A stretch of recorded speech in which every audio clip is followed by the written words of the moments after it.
चलो हम लोग क्या पढ़ रहे हैं, कैश फ्लो स्टेटमेंट ना, कैश का इनफ्लो और आउटफ्लो। अभी तक तो जितना पढ़ा है सब समझ में आया है, कोई डाउट? एक और क्वेश्चन लेते हैं और इसको समझते हैं। Calculate the net profit before tax and extraordinary item from the following balance sheet. लो, अब की स्ट्रेट नहीं दिया है, अब की क्या दिया है इसने, बैलेंस शीट दे दिया। बैलेंस शीट देगा तो नोट्स टू अकाउंट्स भी थोड़ा बहुत तो देगा ही देगा। अब या तो फिर एडिशनल सूचनाएं देगा, तो इसको कर लेते हैं हम लोग। मुझे कैलकुलेट क्या करना, पहले अपना टास्क डिसाइड कर लें हम करना क्या है, फिर हम सूचनाएं इकट्ठा करते हैं। तो करना क्या है, क्या लिखा है, calculate net profit before tax and extraordinary item. यहां लिख लूं नेट प्रॉफिट बिफोर क्या था, tax and extraordinary item. अच्छा, एक्स्ट्रा ऑर्डिनरी आइटम का मतलब आप लोग समझते हैं या नहीं, बताइए। एक्स्ट्रा आइटम है, नेट प्रॉफिट को कम कर रहे हैं, ऐसा कहाँ लिखा है? बढ़ा भी सकते हैं, कम भी कर सकते हैं। कहीं फायर अकर्ड हो गया, कुछ इस तरीके घटनाएं घटित हो गई जो कि हमारे ऊपर रेवेन्यू या और एक्सपेंसेस में नॉर्मली नहीं आते हैं, वो सभी एक्स्ट्रा ऑर्डिनरी आइटम में रहते हैं, इतने समझो।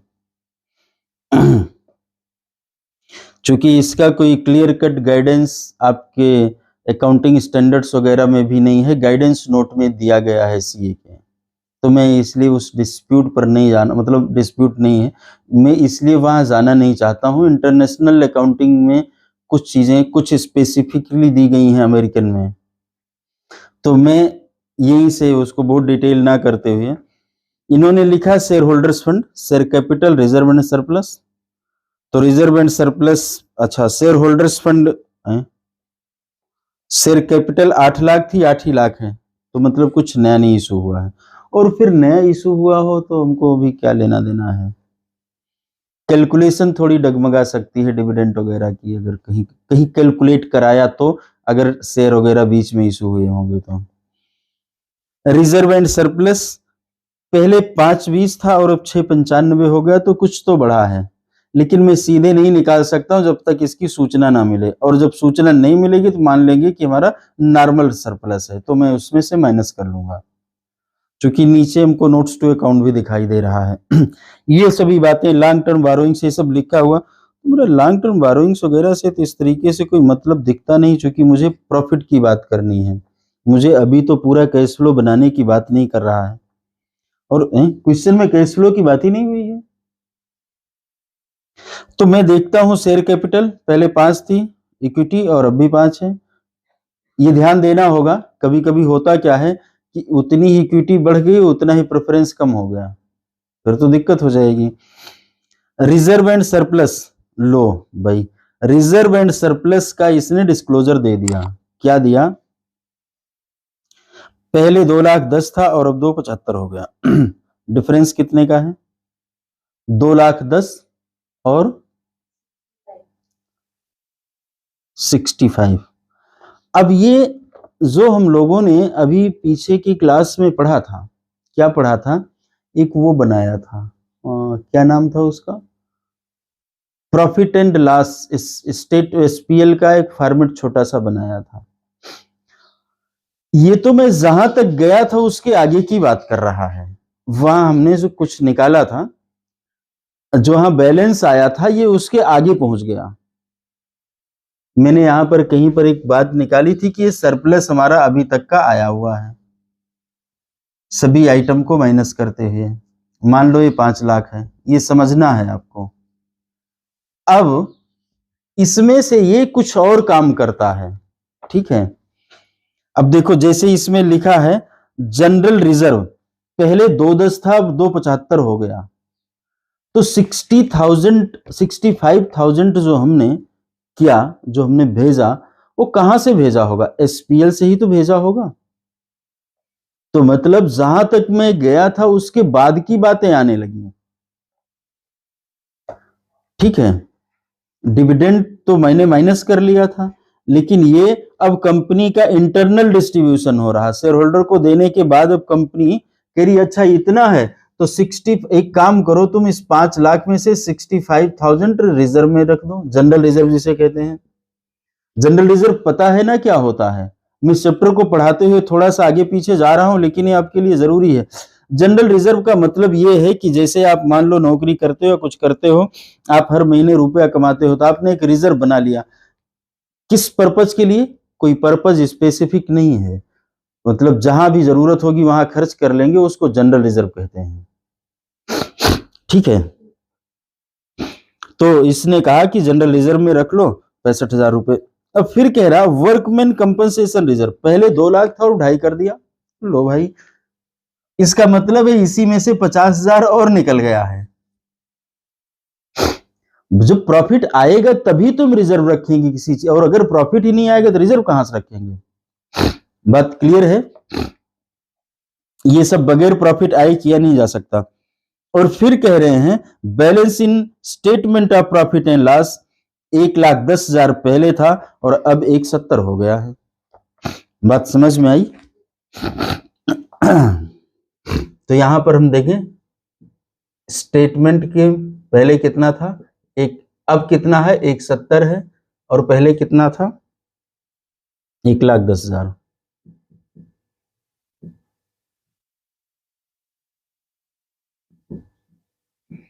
कितना हुआ 60,000। ये इस साल का है, ध्यान देना, ये इस साल का। ऐसे तो निकालते हैं भाई, चाहे वैसे निकाल लो चाहे ऐसे निकाल लो, कोई तो दिक्कत है नहीं। फिर इसके बाद इन्होंने किसमें, जनरल रिजर्व में ट्रांसफर किया। जनरल रिजर्व पहले कितना था हमारा, अब कितना है 2,75,000, लेस करेंगे 2,10,000। इस साल कितना भेजा ये देखना है, ओपनिंग ये था क्लोजिंग ये है 65,000। आगे क्या है? एक और बात थी, वर्कमैन कंपनसेशन रिजर्व।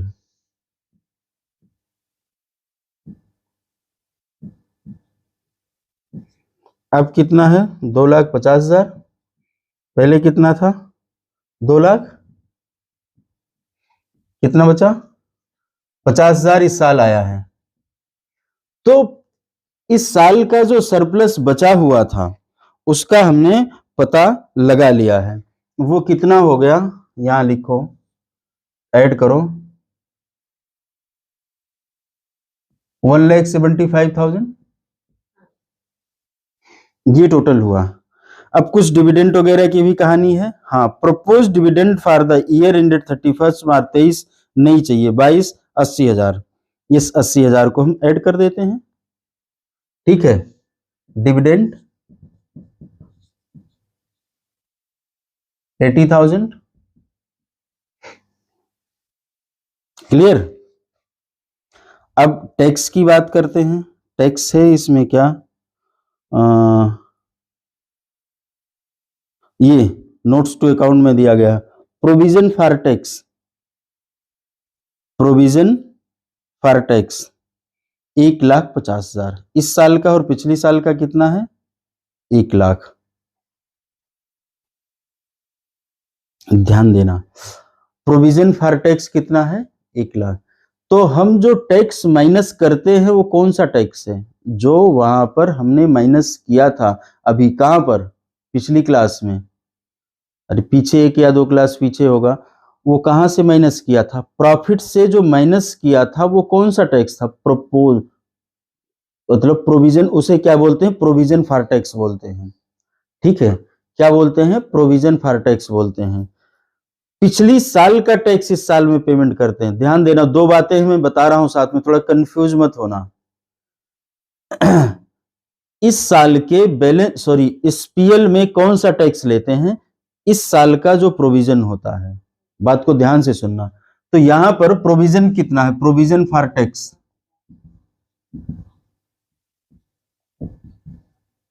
1,50,000। अब अगर हम इस सबको ऐड कर दें, 1 2 3 5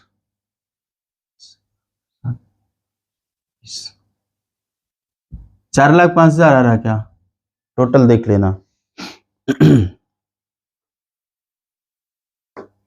ठीक है, तो मैंने प्रोविजन फॉर टैक्स को ऐड क्यों किया है? देखना यहां भी बड़ा कंफ्यूजन होता लोगों में।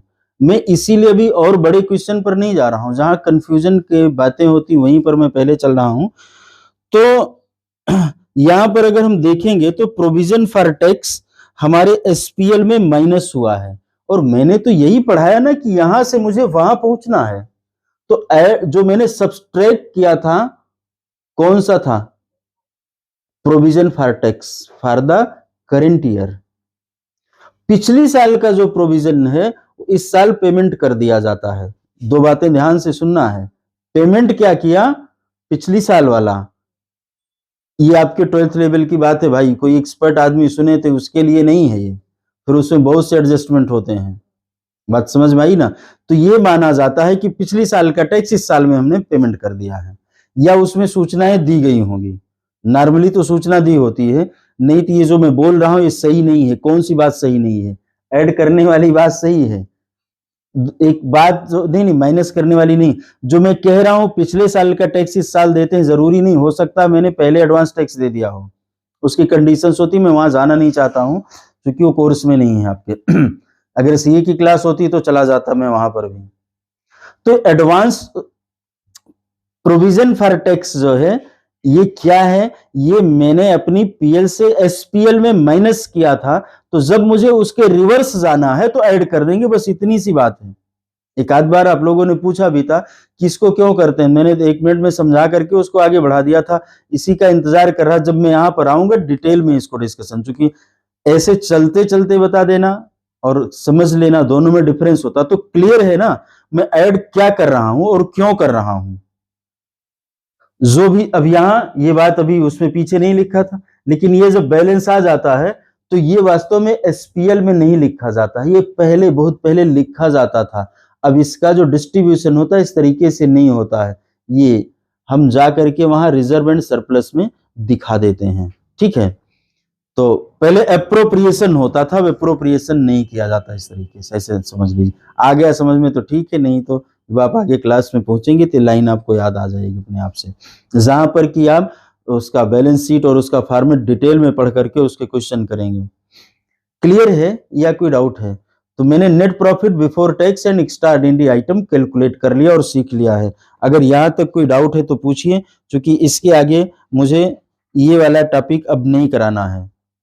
अब ये टॉपिक तो हरदम होगा, जब भी कैश फ्लो होगा तो हर जगह पर होगा, एक्सक्लूसिवली इसको नहीं कराना है, मेरे कहने का मतलब ये हुआ।